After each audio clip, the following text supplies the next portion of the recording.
Hey, Magic fans, it's finally happened. Cynthia Williams has resigned. Well, at least she says she's gonna. Before we get started, don't forget, comment, like, subscribe, hit that notification bell, the comments down below, feed that YouTube algorithm. Links in the description to ways to support the channel and buy cards that we see opening on the box opening series we have going right now for Thunder Junction. We hit 1,000 subscribers, we're gonna have some giveaways, much like Wizards should have done with Cynthia Williams a while back and gave her away. Give it away, give it away, give it away now. Anyway. So it looks like breaking today, Cynthia Williams, the president of Wizards of the Coast, is finally out. So you see here, this is from Forbes. According to a filing with the SEC on April 15th, the current president of Wizards of the Coast and Hasbro Gaming will be stepping down at the end of the month. Just 2 more weeks, guys. Cynthia Williams held the position for 2 years. The previous holder was Chris Cox, who's currently CEO of Hasbro. Independent gaming news outlet Rascal broke the story earlier the morning on X, the site formerly known as Twitter. According to Hasbro, the company does not have a successor for the position lined up, and the search is on for her replacement.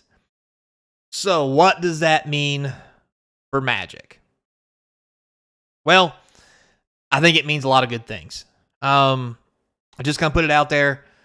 I can't blame her for a lot of what was going on. We know Chris Cox, before he left to be CEO of Hasbro, he really started milking the cow with all these different things he was doing. And when he left, he kind of left her in that position to do the same thing.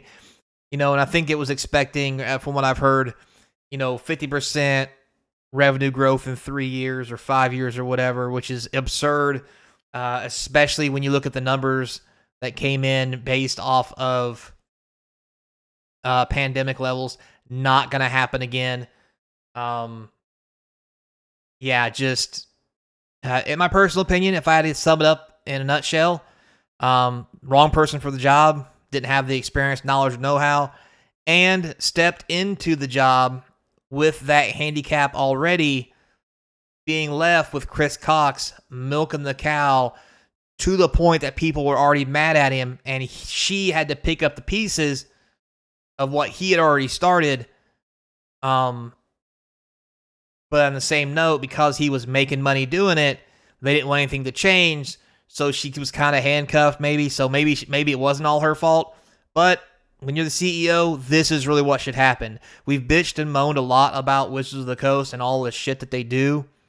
If upper management isn't going to solve it, upper management needs to go. Too many times they want to lay off people on the lower floor. But upper management's making these calls and these decisions, or at least they should be, to approve these projects and the direction of the company. If you can't do that, it's not your employees' fault that your vision sucks.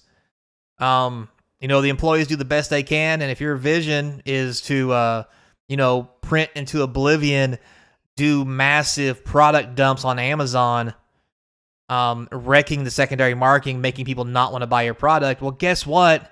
You are the problem. It's nobody else but you, little fella. So that's the real thing that got her, I believe.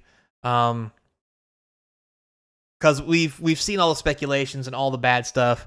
Amazon dumps, landfill dumps, massive overprinting, markets and things going into the dumpster.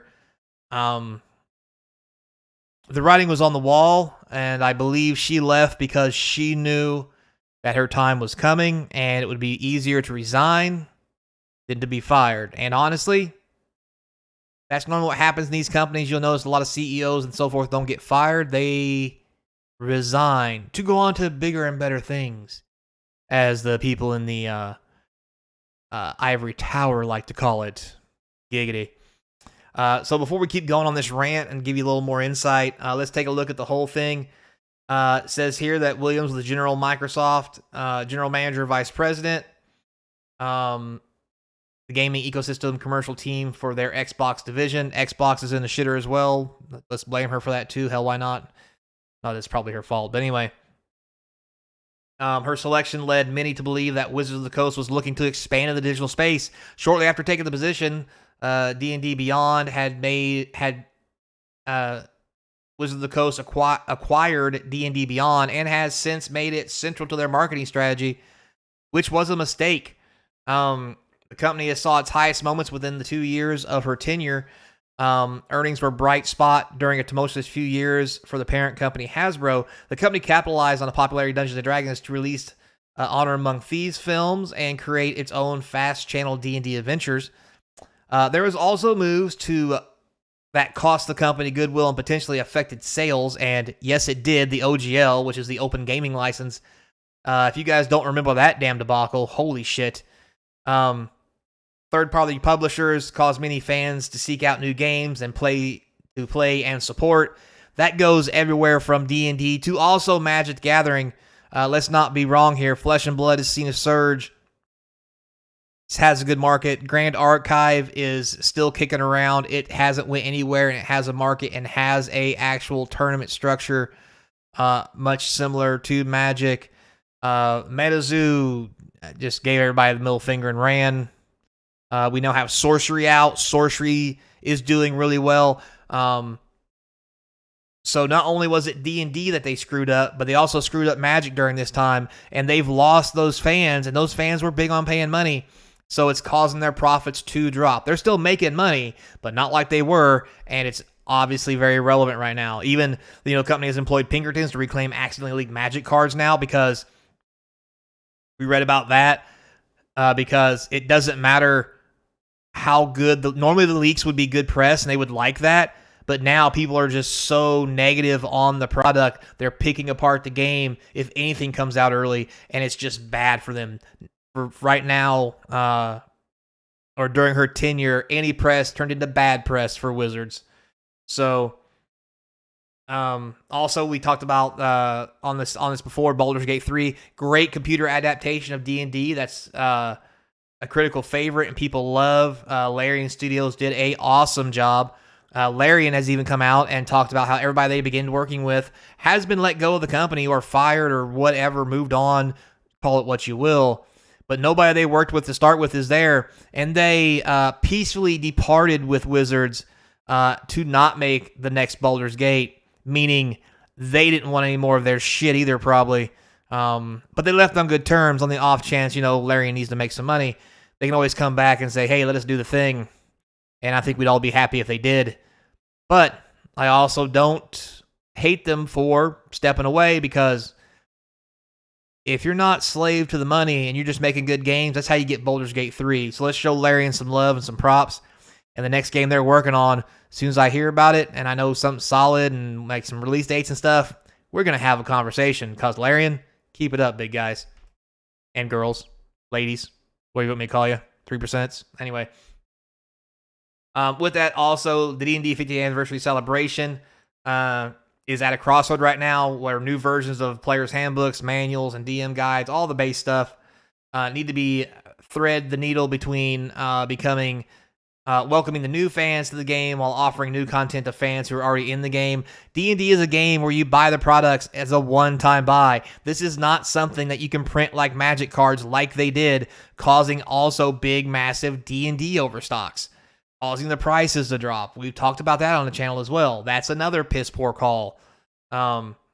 So, with all that said, spokesperson for Wizards of the Coast says, we're excited for Cynthia to take the next step in her career, as long as it's not with them. Grateful for her contribution she has made in her more than 2 years at Wizards and Hasbro. We wish her the absolute best in her next endeavor. Not at this company.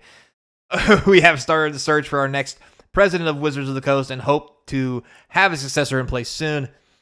I'm going to give you my thoughts on that, other than all the shit that's went wrong, and there's no reason why somebody couldn't see this coming. There's a couple things probably happening here. One, she saw the writing on the wall, and she has another job lined up of some way, shape, or form, and that's where she's going, which is why it's a 2-week notice, and they don't have a replacement yet. Also, they could very well have said, you know what, you just need to get the hell out, put in your resignation, and you have until date X to leave. And a lot of people say that companies don't do that. I'm here to tell you, in several places I've worked, maybe one I'm working at now, who knows, has asked one of their top directors to relocate themselves to a different sector or business. They appreciate everything they've done.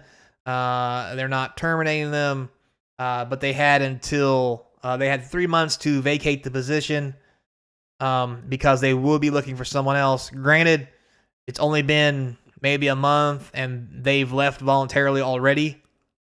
So they did leave early, and there's probably some kind of weird shenanigans where they're going to get paid the whole time anyway. And the person they finally got to step in is going to step in. But it's going to be a slow roll, and they weren't ready. And they didn't have somebody in mind when they made this call. They just said, look, this needs to stop, and we will find somebody in the meantime. Companies can make those decisions. I've seen those decisions.